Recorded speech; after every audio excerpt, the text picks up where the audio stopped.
Hello les Illustros et bienvenue dans cette nouvelle vidéo du mois Halloween 3. Aujourd'hui, ce sera une petite critique centrée sur La Foire des Ténèbres réalisée par Jack Clayton. Jack Clayton, qui c'est tout simplement un réalisateur ou encore producteur britannique ayant notamment réalisé l'un des plus grands chefs-d'œuvre de l'épouvante horreur au cinéma, à savoir Les Innocents.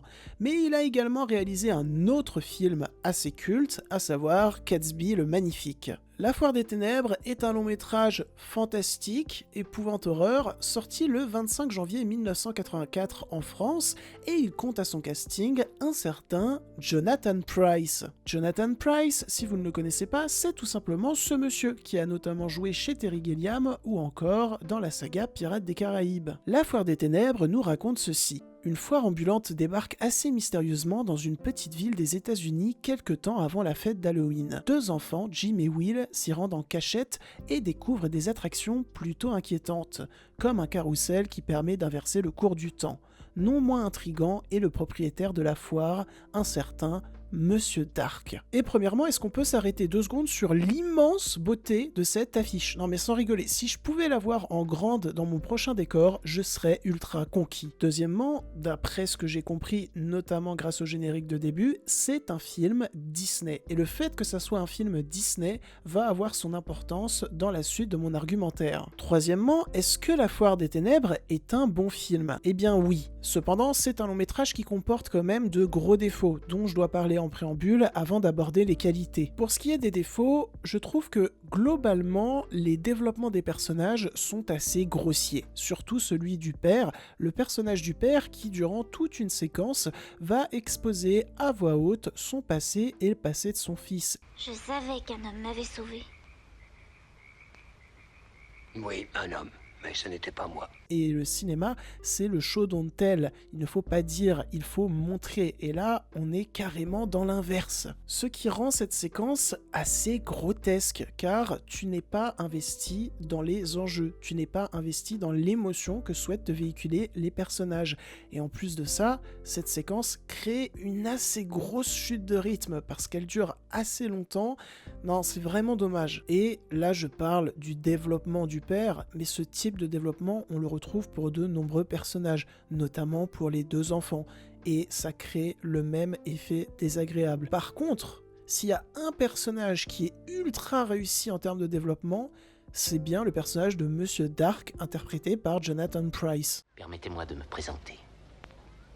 Mon nom est Monsieur Dark, et je vous conseille de me respecter. Parce que ce personnage, à contrario des autres, est rempli de mystères assez terrifiants. Et je préfère 100 fois plus un développement comme celui de Monsieur Dark, à savoir un développement qui laisse place au doute, au questionnement chez le spectateur, qu'un développement où on me raconte tout de A à Z, un développement ultra clair. Il y a plusieurs moments durant le film où je me suis imaginé des choses sur le passé de Monsieur Dark ou sur ce qu'il allait faire, et je me suis rendu compte que c'était un personnage extrêmement imprévisible, et ça rajoute un côté inquiétant, en plus du fait qu'il est extrêmement bien interprété par Jonathan Pryce, mais vraiment, notamment durant cette incroyable séquence de la bibliothèque où il arrive à parfaitement et simplement installer une tension majestueuse où on a l'impression d'avoir face à nous un démon calme mais précis. Ce qu'il y a de véritablement fascinant et saisissant dans cette séquence de la bibliothèque, au-delà de la mise en scène de Jack Clayton qui arrive à merveilleusement bien installer une ambiance assez remarquable, faut l'admettre, c'est le contraste des jeux de Jason Robards et Jonathan Pryce.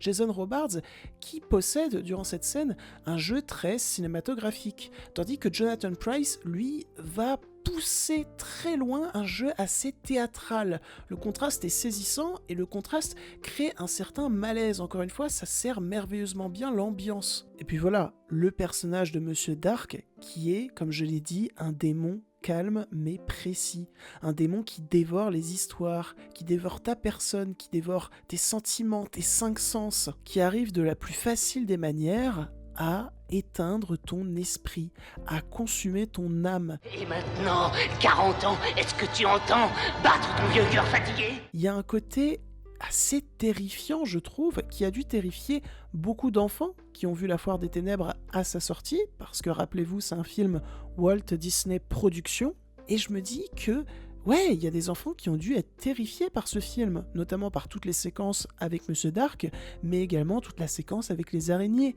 qui est quand même très longue, qui prend le temps d'installer une terreur qui devient de plus en plus violente, qui envahit de plus en plus facilement ton espace. Et puis, au-delà de la terreur que ça a dû imposer à certains enfants, ce qui était quand même un pari sacrément risqué, c'est un film qui est très intéressant dans son style en général, qui marie un style à la Bloodsucking Freaks, à la Freaks ou encore à la David Lynch. Tant de styles de cinéma qui me passionnent chaque jour. Donc forcément, quand je les vois aussi bien mariés, ça a tendance à vraiment me captiver. Tout comme les décors de l'œuvre qui, au-delà d'être très bien travaillés, sont parfaitement exploités de bout en bout.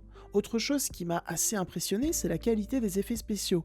Même si quelques-uns paraissent un petit peu datés, globalement c'est de la qualité. Le film a très peu vieilli. Et il y a même un côté un petit peu expérimental par certains instants qui m'intrigue, notamment avec toute cette scène avec le carrousel, ou notamment à des scènes où on tente des choses en termes de montage qu'on ne voyait pas forcément beaucoup à l'époque. Tout ce qui tourne autour de la foire, de la mythologie de cette foire est super, toute la musique composée par James Horner est superbe. La Foire des Ténèbres, c'est un film qui a de gros défauts, mais qui a également de grosses qualités. En tout cas, l'important, c'est que c'est un film qui tente, qui expérimente. C'est un film étrange, parfait pour la période d'Halloween. Sur ce, les Illustros, j'espère que cette petite critique rétro vous aura plu, intéressé et diverti. Si c'est le cas, n'hésitez pas à la liker, à la commenter, à la partager, et n'hésitez pas à vous abonner à la chaîne également. Tous mes réseaux se trouvent en description, n'hésitez pas à aller me suivre dessus car je suis très présent. Maintenant, on se retrouve très bientôt pour la suite du mois Halloween 3. J'espère qu'il vous plaît. Je m'en vais côtoyer d'autres univers et je vous dis salut!